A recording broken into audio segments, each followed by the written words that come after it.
Climbing poetry is the combined force of two boundary-breaking soul sisters who have sharpened their art as a tool for popular education, community organizing, and personal transformation. Please join me in welcoming Naima Penniman and Alixa Garcia, who are climbing poetry.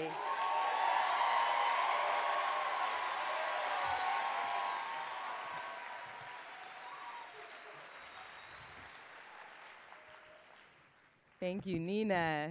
We are so grateful and inspired to be standing amongst so many Homo sapiens who are devoted to bringing healing and justice in our relationship with this divine earth and with each other, and to celebrate the tremendous victories of indigenous and grassroots movements to challenge corporate tyranny and this system that is doing so much in disregard for life. We are changing this story. Yes, we are. They are selling the rain. They are leasing the rivers. They are auctioning off the ocean to the highest bidders as giant chunks of the polar ice cap dislodge from the North Pole. And tourists flock to the site to take pictures. There is disaster tourism, like this disaster profiteering off the torrential storms and the warring and the wrath of global warming. Who will get paid to rebuild, and who will they build for?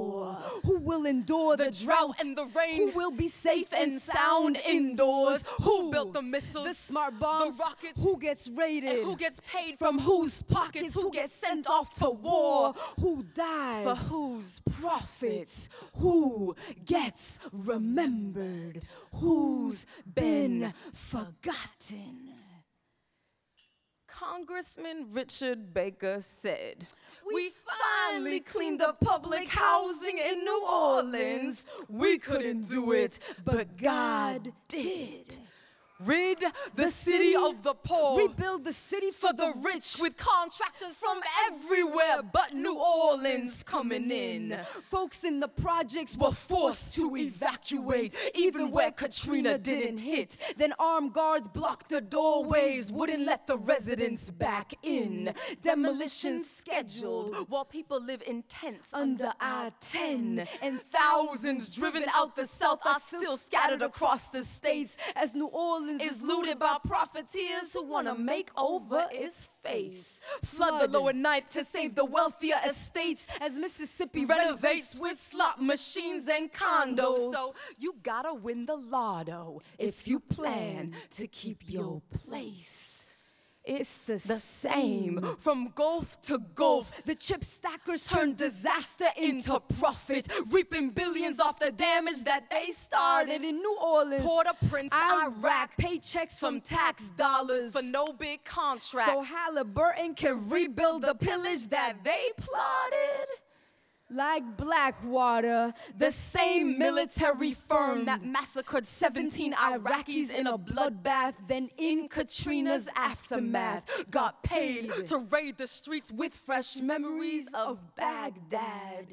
Meanwhile, around the globe, the IMF adds another nail to all the coffins. The World Bank acts like a saint while making bank off grave robbing, imposing interest on poor countries they know could never pay them back. Prefer dealing with dictators across the global map, so the debt of generations falls on the workers' children's backs who are displaced when land is lost for dams, and hands are bound to sweatshop retail racks and roads that lead to nowhere except back to those who own the pockets of international contracts.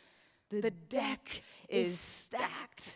Our plan has been hijacked by self-appointed captains who take the source of life for granted, like water, land, and women's hands, who carry most of the agricultural work around the planet, but own less than 1% of the soil we have planted. And we are surrounded by multiplying fences, chain link, white picket, barbed wire, electric, a people made separate by fear and income gaps, prison walls, highways, razor wire, and train tracks. There's a gate being built around a community who colonized a hilltop that was once a plantation, once a ghetto, once a nation, before natives were fenced off in reservations. There's a fortress being built around our imaginations. They've built up surveillance around our memories landscape because they're scared we'll escape if we remember our daydreams are ancient.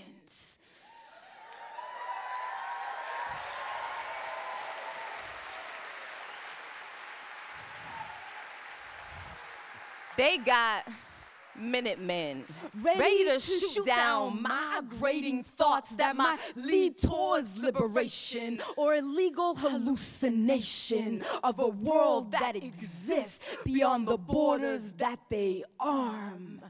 Our history's been lost to forgetfulness, erased by the frontiers of manifest destiny, as if destiny were man-made or manifested in the hands of colonial planners who build their thrones atop the remains of nations like gravestones. Celebrate Columbus Day with clearance sales to buy up stuff to cover up that which cannot be bought or sold, only stolen, like breath or life or home or an entire people who once believed that land could never be owned.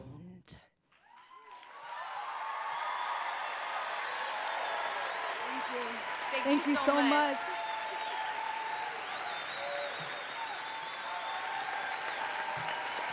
Thank you so much, pioneers. Thank you, family. So much. Thank you so much. So, thank you.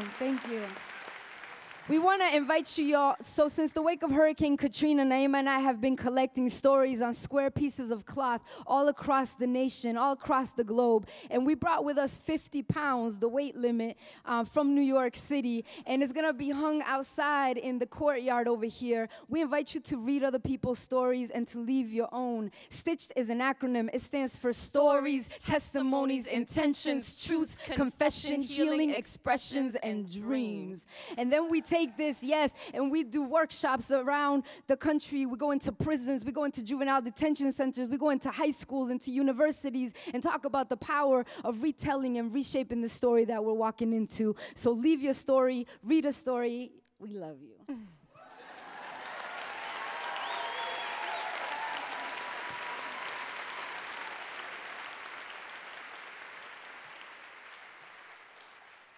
We survived the fires of Selma and Nagasaki, and we will survive Palestine. We survived Vietnam and Wounded Knee, Rwanda and Mississippi, the 50 stripes around our stars, 50 years to life behind their bars. We survived middle school shoot and self-inflicted scars, losing our mothers to our fathers' hands. We survived famine and genocide, came back from the dead and spread like wildfire. We survived slavery and gas chambers, biochemical warfare and lynching.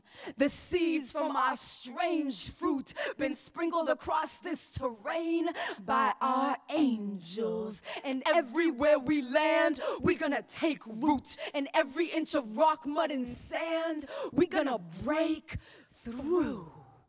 You're here right now. I'm seeing you with my own two eyes. Think of all the demons that tried to take you, and you still survived, and we will survive. To destroy us, they'll have to annihilate our angels. We summon the strength of all those who came before us and all those coming. We must weave freedom in our fingers when the world gives us nothing but believing a new day's coming. We rise and we let go and turn our dreams into proof. 'Cause our liberation lives beneath our imagination's roof. But vision without execution is just a hallucination. And I grew tired of pretending freedom was around the corner when I never gave her my address or invited her over. Only longed for her company without dismantling my borders. Our words are the water, reshaping rock. Our actions are sledgehammers to apartheid blocks. Our dreams are the keys to prison guards' locks. Our consciousness, a collection of awakening thoughts that decided one day to release all the fear we were taught and give in to love, unfiltered, like sun to the dawn, unconditional, mother to son, unexpected. The enemy who put down his gun against the command that hailed from above, a peace prayer, the shout of thousands of drums. The power of the people is the power of us. Thank you so much, pioneers. Come and check us out. Thank you, family. Thank you so much.